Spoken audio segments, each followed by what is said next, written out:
Hi guys, welcome back to the YesYouPod, the podcast where we play you back in community. I'm Evie, and this week I am missing my lovely co-host Emily. If you are here for the first time, I don't do this thing alone. Things come better in twos. God sent them two by two, and I do this with one of my best friends, Emily. We take this podcast and we give it our all. We talk about topics that God puts on our hearts, topics that we've had in our personal lives together as friends, and we bring it to you guys, hoping that you can relate and take it on with you wherever you go next. So today I want to touch on a topic that has been on my heart. I want to kind of recap. Emily talked last week about rejection, something that we've been talking about in our personal lives, how God's rejection is redirection. And today I want to talk about starting over. It's something that we've touched on in a few episodes before, but I wanted to kind of dig deeper. I feel like, just to also give you guys some context, the past 2 weeks have been kind of crazy for me. I went on a trip and I didn't expect God to speak the way He spoke. Not that I was putting limits on Him, but I just didn't expect God to snap the way He snapped, if I'm being honest. And God really went out and snapped in every single way possible.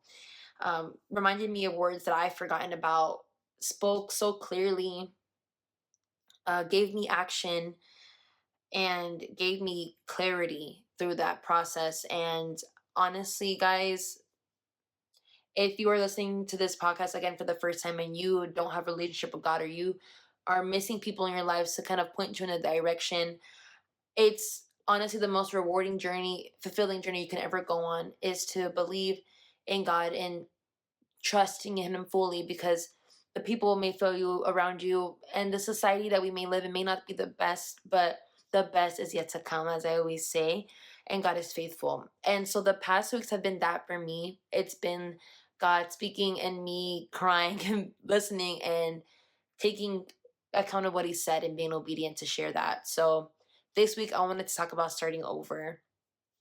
Again, tying into Emily's last um, podcast episode, I think starting over is one of the most scariest things that we can go through as people. No one wants to hear you have to go and do it again.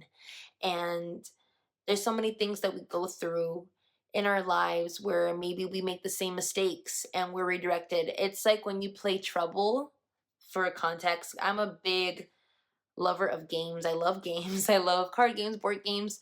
I don't like Monopoly. You got me there. But I love to play games with my friends. And I remember recently playing Trouble with some of my friends. And they're like, "Yeah, when you get to here, you have to go back." And I was like, "Oh, heck no. Like, who wants to start over? No one." I think it was Trouble. And it's that. It's a feeling of you're going backwards. But with God, it's not that you're going backwards.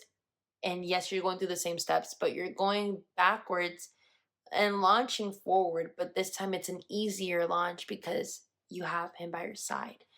And a lot of the times I think that's where we fail as people, is that we don't know how to ask God for help, or we don't ask God for help because we got this. Our generation, Gen Z, speaking for Gen Z, I can speak for Gen Z and say we're the type of generation that wants to be so independent, that we are the type of generation that's very bold about our thoughts, bold about our opinions. We're probably the craziest generation in terms of recently that, well, besides after us and years before us, we're protesting on the streets. We have opinions. We know what we want. We're very vocal about that. We're bold. But there's something that when it comes to our faith and our beliefs that we're not bold about. And I think that's the scariest thing. And one of the scariest things to admit to, as a girl, as a young woman, as a believer, is that we have to start over. Because I think a lot of the times people have perspectives of us as Christians that you're perfect, or you don't need help, or God got you, or why do you struggle, or where's your God now? And I think that's the most common misconception, is that we as people, we as Christians don't go through things because we don't, but we do go through things, and we just know who to go through when we go through the things. Does that make sense? We know who to go through when we go through the problems, and we know how to go to when it comes to facing them. And I think that that's it. That's really just key in understanding. When I talk about starting over, you may be asking yourself, okay, there's so many times I've had to start over in my life. For an example, it could be making friends again. I've had situations recently in the past few months where I've had to put myself out there just to make some friends. Guys, it's hard. It's hard to make friends. I mean, you're probably thinking, Evie, but you're so outgoing and this and that. I don't want to hear it. It's hard. It's hard to make friends. It's not easy. Putting yourself out there is not easy. It's hard again to start over. Starting over in a new job. Again, another personal situation that I've had recently. I went from job to job. A whole miracle. God's whole hand was on that. And even though God's hand was on the situation, I was still fearful. Not fearful, like, God, what is this? It was kind of like, okay, God, this is new. I'm scared to start over. I have to start over now with less hours of PTO. I have to start over now with less of this, but more of this. And at the end of the day, it's like what God wants, but it sucks to start over. Like it does. And if you aren't fearful of starting over, I applaud you, because I think I struggle the most with something new. It is hard for me to grasp when something new is coming about because I am so used to being comfortable. And although things take time, for an example, I got this new job, and in the beginning I was fearful, but now I'm comfortable, and now I'm like, okay, I got this. But if someone tells me, hey, you have to learn everything all over again, we're changing the whole system, I would probably be panicked. I would probably be scared, and I would probably be like, okay, God, now I'm fearful again. But again, it's something that has to do with trust, with faith, that comes into the starting something new again. And it's that, it's just having faith enough to put yourself in the situation, knowing it's going to be uncomfortable, but pushing through it anyways. Because we don't grow in comfortable places, we grow in uncomfortable spaces. And that's the only way we'll grow. That's the only way that you know that you've been processed. I can't say that I would be the same person I am now 10 years ago if it wasn't because I went through hard things that forced me to start over and be who I am now. Like, there's no way. I think that God is intentional in the way that He puts us in places that kind of, I don't want to say harm us, because in reality, it's not to harm us.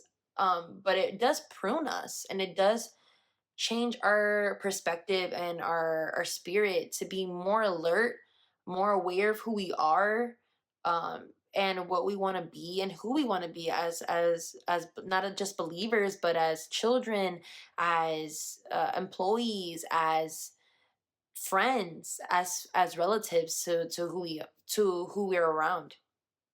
And I know that might sound confusing, and I'm so sorry. I feel like I'm talking with a tangent because I really do feel this strongly. I know that God is calling, and this is personal, but I do feel God is calling for a moment of transition, is what we were talking about recently in a service that I was at. And with transition comes a starting over. And that's why I feel this topic so heavy, is because it's hard to transition. There's new characters in your story, there's new surroundings. You don't know what you're going to get, and you don't know who's going to be there in this season in your life. But the most consistent thing that I can say, and that God has so graciously reminded me for the past 4 years, is that I am with you. Period. That's it. And I know that's so repetitive.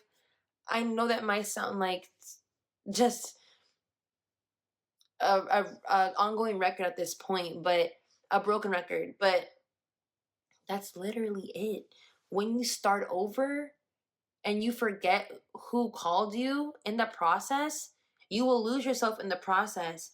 But if you walk through your process knowing who made your path, knowing who placed you in the places that you're in, knowing that He's by your side, you walk differently. Your talk is different. People know you're different. You're marked. And I was having this conversation with my friend the other day. You're not meant to be like everybody else. And that was the hardest thing for me to grasp in all these processes of starting anew and starting something new, is that I am not like everyone else. My calling is different than everyone else. That doesn't mean that I'm better than anyone else. That doesn't mean that I am capable of doing more than other people, but God sets you apart. And so I encourage whoever's watching this today If you are in a season of starting over, if you are in a season of new beginnings, and it's a hard beginning, and maybe like you didn't want it, but it's happening. Maybe you got out of a relationship that you've been in for years, or maybe you're moving somewhere new that's not like your comfort zone, or maybe you're starting a new position that you don't think you're even qualified for, and you're asking yourself, God, why am I here? Your trust and your faith has to go in Him first and foremost, to give you that push and encouragement to continue again through your process. There's no way you can do it by yourself. Like the Bible literally says, we weren't meant to do this life alone. Like I said earlier, it's not just me here. So if you're ever going through a moment where you're like, oh my gosh, God, this is overwhelming, I have no one to talk to. You're literally talking to the person that you should be talking to the most, and it's Him. There's been so many moments we can be surrounded by so many people. At the end of the day, none of those people's love would amount to the amount of love that God has for us as His children. Again, even in the process of starting over. Example, I just want to go through another example because I don't have much to give other than that. My main point is, if you're starting over, start over different this time. Don't start over with a negative mindset of I'm not enough, I can't, I won't be able to. I already know place got me messed up. I already know that I can't do it, or I don't even see myself lasting. Change your vocabulary. When you start over, change your vocabulary. Tip number 1. After you give it all, change your mindset. I've been reading this awesome book. It's called The Greatness Mindset. Really good. And it really has challenged me to change the way I think, because your mind can keep you, your thoughts can keep you captive. And that's biblical. This isn't even book work. This is Bible work. Like, this is biblical. Speak life, prophesy. I remember years ago, my church did a challenge. And I thought it was so cool at the time, and I still think it's cool. But it was a don't speak negative challenge, and I think we had 21 days and we couldn't speak anything negative. Everything had to be positive. Everything we spoke was positive, and it's hard. You think it's easy, you don't realize how much our mind tricks us into negative self-talk, into how we talk to others, a tone that we use. And God is challenging me that in that this year, this season, and it's to treat others the way that He would want me to treat them, and the way that He sees them. And I'm like, God, I love you, I love your people, but it's hard to look like Jesus. So when you're in your process of starting over, watch how you talk to yourself and give yourself grace, because again, you're starting something new. Tip number 2 is to keep yourself accountable. I think when you're starting something over, you can get into a mindset of, okay, I did this before and it failed. So I would say, write things down. I'm a big note taker. I'm a big journal journal it's not journaler. Like, I'm a journal keeper, and I keep journals, and I have notes on notes, voice notes, notes, everything. And I think it's always good to document your process. I think it's so rewarding to look back and see how far you've come from a beginning and end result. And it's always rewarding to see how far you can go and notice how far you've gone in your journey. So if you're starting something new, document how you feel, and document that throughout your process, and see how much you've grown. And I promise you, you will feel so fulfilled. Uh, that's just like at your job. For example, let's say your job has one-on-ones with you, and you go over your progress and your process, and you're able to see, wow, I did so good. I grew. It's like your kid gets a report card, or you get a report card, and you're like, wow, I used to have this grade and now I have this. Like, it's the same thing. Like, there should always be growth in your process. And if you're in a place that you're stagnant, ask yourself, God, why am I stagnant? What do I need to work on to get to where I want to be? And how do I get there in the process of starting over?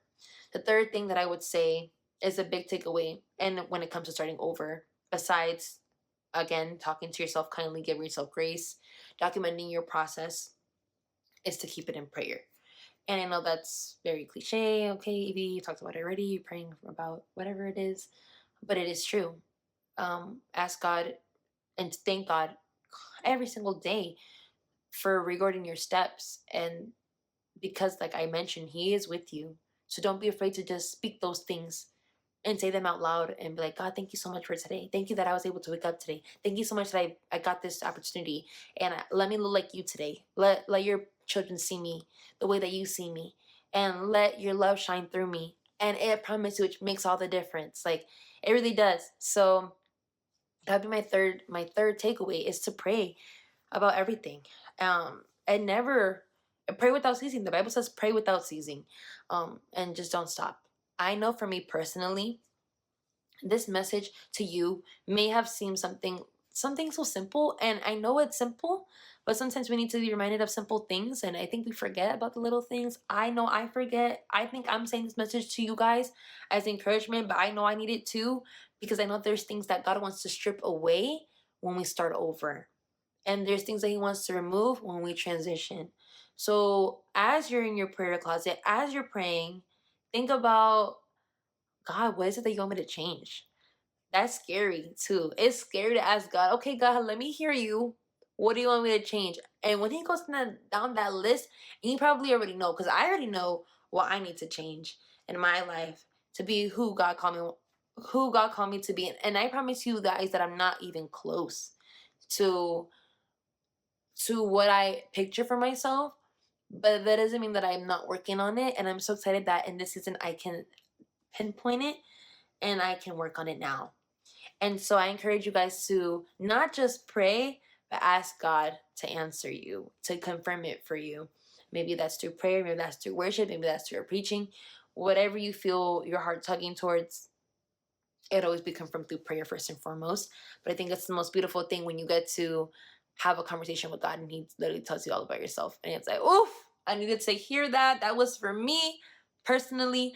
And yeah, and you'll get convicted and God will work through you, and it's just an amazing process. And your starting over process becomes a process of becoming yourself and becoming your highest self and making a commitment to yourself to be better, to be who He called you to be the person that you want to see that others follow. Today I literally did an activity where I had to write a commitment to myself. I literally wrote down, I, Evilise, commit to doing this because I want to be this person that serves other people, that is my highest self and accomplishes this goal and that goal. And I never felt so emotionally attached to who I wanted God to come. Well, I'm so sorry. I never felt so emotionally attached to becoming who God called me to be in this season more than ever. Because I think as we grow as people, we forget that we do make mistakes, that we can start over. And don't wait for an opportunity to start over. You can start over right now. You can literally close this video and pray and say, God, I want to start over. And I need your help. Guide me. Show me your steps. Show me the path that you have for me. Give me the strength to go through them. If there's people in my life that I need to steer away from, give me the grace to have difficult conversations, or give me the strength to be able to align with what you're telling me. I think that's the hardest thing, is like, God, help me to align with what you're saying, because I don't know if you guys, and I'm sure most of you guys that watch this podcast drive, but you're in the lane and you realize that you're making the wrong turn. Like your exit is coming up and you're on the opposite side of the road. Like you're on the left and it's all the way on the right. It's giving I-4 right now. And you're like, oh my gosh, like it's coming up and I have to cut through all these people to get to where you called me to be. But even if I miss my exit and I'm getting rerouted, I'm still going to end up being who you called me to be. I just had to go through some obstacles to get there. God is not going to disqualify you because you took a different route. His mercy and grace is enough for you to still be who He called you to be, even if you weren't paying attention, even if you were distracted, whatever it was, whatever caused you to go a different direction. But just know that, again, He's still with you, even when you made the wrong turn and had to turn back around. He never leaves. It's like the prodigal son. Like, Father is waiting for him to come back. I think that's one of my favorite stories, but it's that. It's that God doesn't leave us. So if you're watching this video, I wanted to keep it short and just give you that word of encouragement that God doesn't leave you, and that starting over is scary. But again, talk to yourself nicely, document your process, and pray about the whole thing and watch Him work. So I love you guys. I hope that you were able to gain something from this video, or maybe just needed that reminder, please comment below what stood out to you, what you want to see next from us. We want to keep creating content for you guys, and we need your support. So please share this video, like, subscribe to our channel. Make sure you follow us on TikTok at YesYouPod, YouTube, subscribe to our channel, Instagram at YesYouPod, and now Facebook at YesYouPod, Spotify, and Apple Podcasts. We love you guys, and we'll see you next week. Mwah! Love y'all. Bye.